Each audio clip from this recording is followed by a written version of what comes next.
Hai, sahabat YT Moba. Apa kabar kalian semua? Semoga kalian semua dalam keadaan sehat. Amin. Sebelum melanjutkan ke ceritanya, jangan lupa tinggalkan like, komen, dan subscribe. Karena dengan like dan komentar kalian, yang semakin membuat admin semangat mengupload lanjutan ceritanya.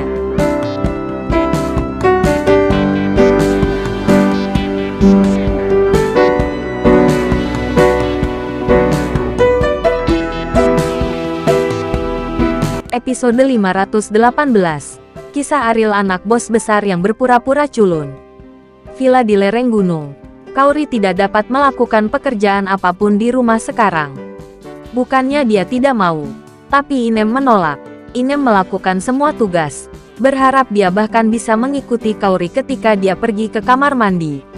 Ariel tidak ada di rumah, dan William sering keluar untuk bermain kartu dan minum dengan teman-temannya. Jadi Inem sekarang memperlakukan Kaori sebagai putrinya sendiri, karena takut dia akan melakukan kesalahan.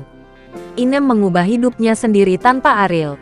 Inem tidak akan tahu harus berbuat apa sekarang. Jadi itu ada di hati Inem. Rasa terima kasihnya kepada Ariel tidak bisa diungkapkan dengan kata-kata. Dia hanya bisa membalas Ariel dengan tindakan. Merawat Kaori dengan baik adalah apa yang menurut Inem adalah pembayaran kembali. Kaori sedang menonton TV di ruang tamu.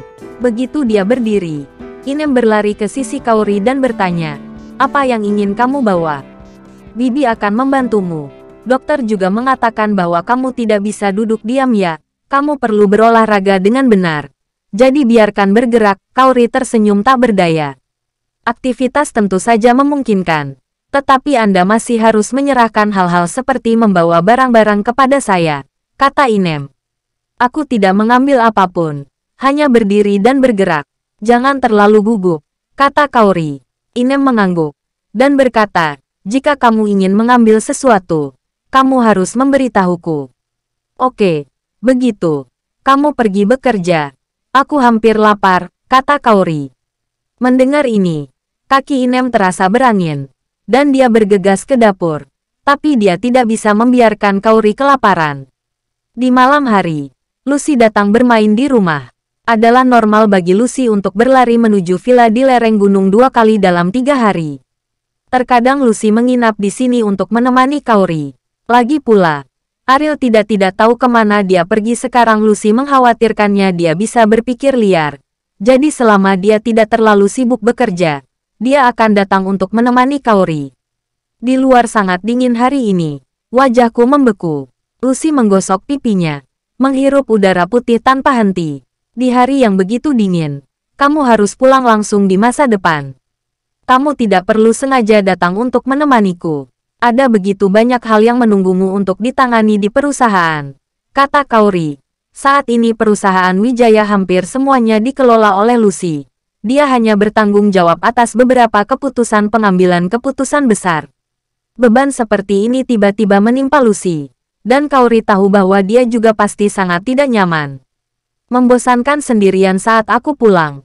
Senang bersamamu. Aku masih bisa menjadi putraku," kata Lucy sambil tersenyum. Berjalan ke sisi Kaori, dan menyentuh perutnya.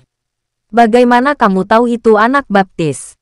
Bagaimana jika itu anak perempuan?" Kaori berkata dengan riang. Lucy menggelengkan kepalanya dan berkata, "Putraku baik.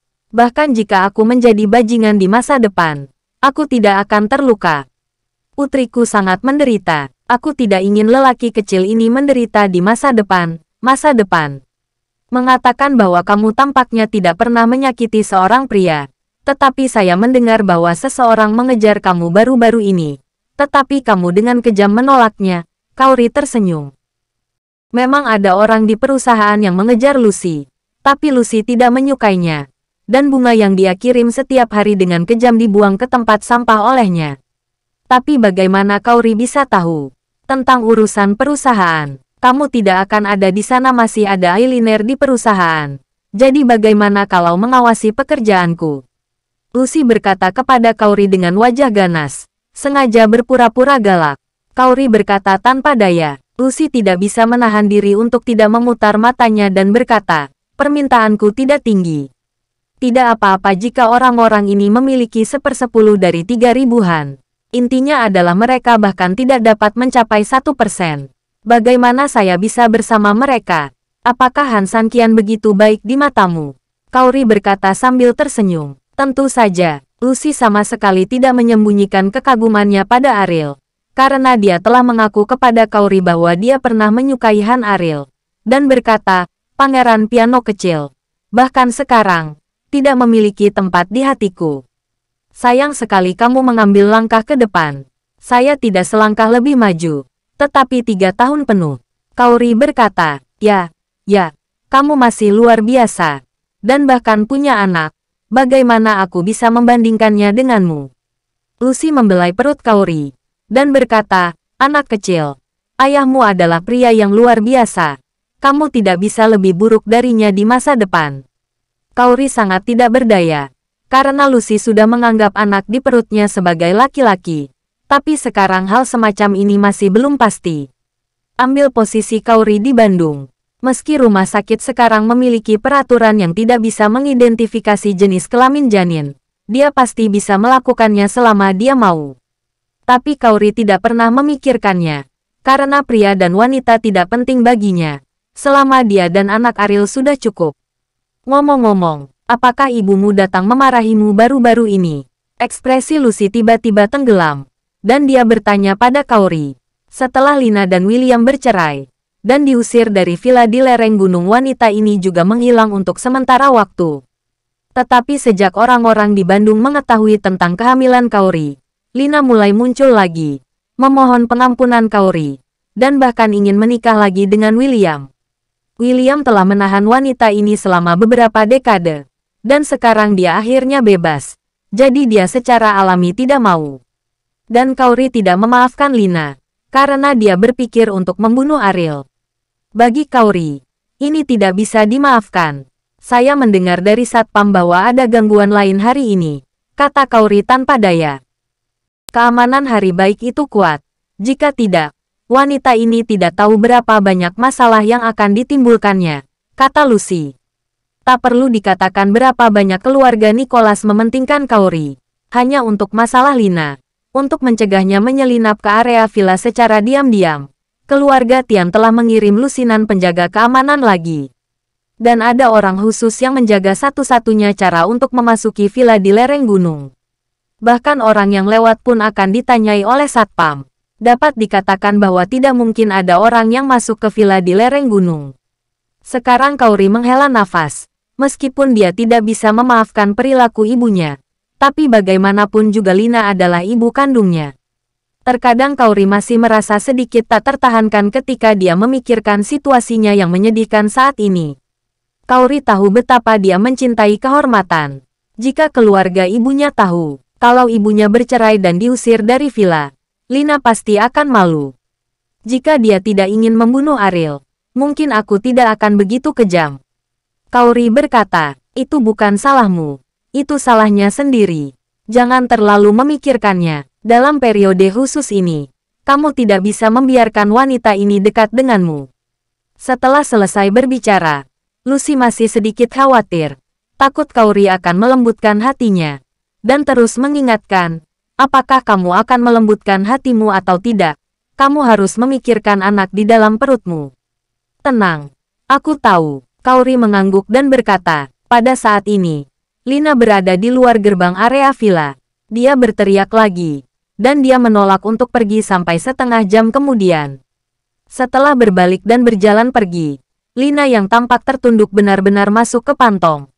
Ada supir eksklusif. Jika adegan ini dilihat oleh William dan Kaori, mereka pasti akan sangat terkejut. Lina meninggalkan keluarga Wijaya, hampir meninggalkan rumah. Dengan kemampuannya, bagaimana mungkin ada mobil? Dan ada eksklusif di mana pengemudinya. Kaori, kamu benar-benar kejam. Setelah sekian lama, kamu bahkan tidak ingin keluar untuk menemuiku. Karena memang begitu. Jangan salahkan aku karena terlalu kejam. Lina menggertakkan giginya dan berkata, kamu memiliki kurang dari 4 bulan lagi. Jika kamu tidak bisa dekat dengan Kaori pada hari kelahiran anak itu, kamu tidak akan berguna, kata pengemudi di kursi depan tiba-tiba saat ini. Kulit Lina berubah. Dia mengangguk dan berkata, Jangan khawatir. Aku pasti punya cara untuk dekat dengannya. Dia adalah putriku. Jadi tidak mungkin dia menjadi begitu kejam. Sopir itu tersenyum menghina. Tidak bisa sesederhana pengemudi. Kamu ibu. Hal keterlaluan apa yang telah kamu lakukan sehingga bahkan putrimu sendiri tidak ingin melihatmu? Kata pengemudi itu. Lina tahu bahwa Kauri menyalahkannya karena dia pernah ingin membunuh Ariel. Tetapi bahkan hari ini, Lina tidak berpikir ada yang salah dengan keputusannya. Menyalahkan, yaitu menyalahkan Ariel karena tidak mati. Jika tidak, bagaimana dia bisa berakhir dengan nasib seperti itu? Bersambung.